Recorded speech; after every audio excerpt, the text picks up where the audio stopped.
So yun guys, kakapunta ko pa lang dun sa Apple Home dito sa Lingayen, and this is regarding about the Skyro. So yun guys, nag-apply ako today and I was rejected. Bad trip. Sabi nila,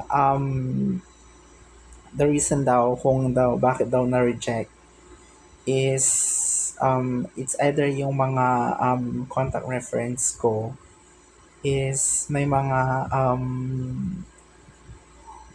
previous sila na loan before na hindi daw sila nagbayad. That's one of the reason. So, pwede pa naman ako mag-apply after 30 days. So, try ulit natin ang after 30 days. So, update ko kayo kung maa-approve ulit tayo kung nag-apply ulit tayo sa Skyro.